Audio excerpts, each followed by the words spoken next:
function is used with operators. So, here we are going to perform addition and subtraction. So, again here we have the main function. I am declaring a function integer, name of the function is input, I am passing an integer variable, and I am declaring again a square function and an integer variable, and here I am making the function call. Here again you see you have x is equal to square is the first function, input of x is the inner function, and inside this parenthesis itself I am performing an evaluation with operators 1 minus and plus 1. So, how does a compiler execute this program without any confusion?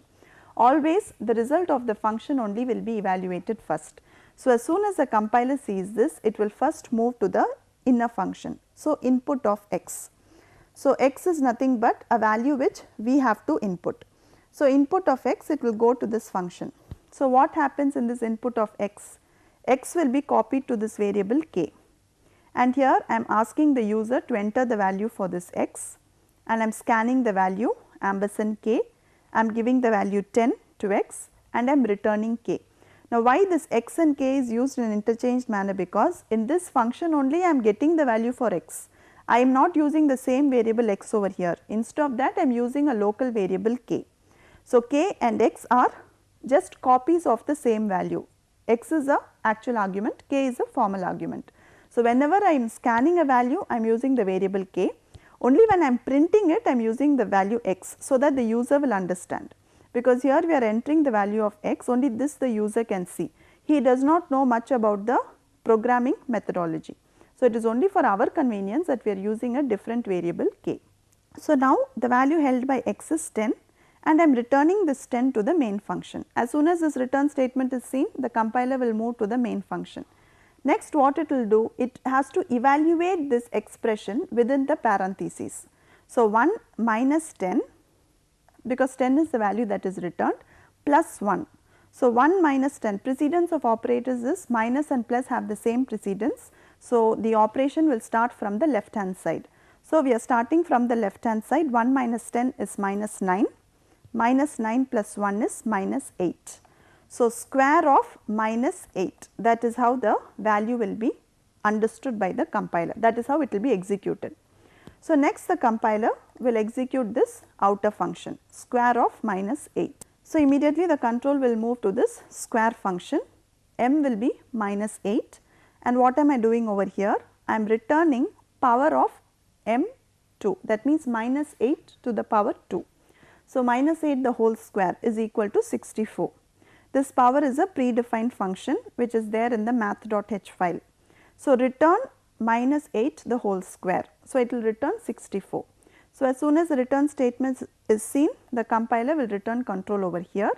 Now, here x is the collecting variable. So, that 64 will be assigned to x, and I am printing the square is 64. So, that is the final result that will be obtained. So, these are different ways in which a function can be used in a program.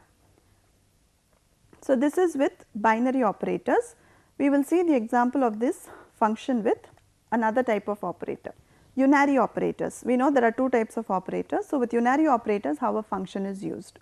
So, again here you have the function declaration, the same functions only I am going to use, only thing instead of a binary I am using a unary operator.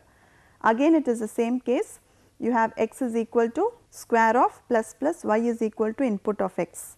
Here you are having this plus plus symbol which is unary incrementing, and here I am having y is equal to input of x. In the previous program with binary operators I did not have a collecting variable here. Why? Because it was a binary operation. Whatever result was obtained, it could automatically be evaluated just like that. But when we are using unary operators, we need to have a collecting variable over here. So, that is a point that is to be noted. So, what happens is the compiler first executes the inner loop or the inner function. So, move to the inner function, you have input int of k. So, here again the same thing, I am entering the value of x, I am giving the same value 10, when I am scanning I am using the word k, and I am returning the value of k. So, here the value 10 will be returned to the main function. So, now this 10 will be assigned to this collecting variable y. So, now this y holds the value 10, and what I am doing over here plus plus y. So, plus plus 10 which is equal to 10 plus 1. So, that is equivalent to 11. So, next the compiler will see the outer function square of 11. So, when it sees a function call, it will next pass control to the calling function. So, square of int m, we saw that it was equal to square of y was holding the value 11. So, now square of 11, inside the function we are again calling the power function m comma 2, that means it is equal to 11 square, which is nothing but 121. So, that value is returned to the main function.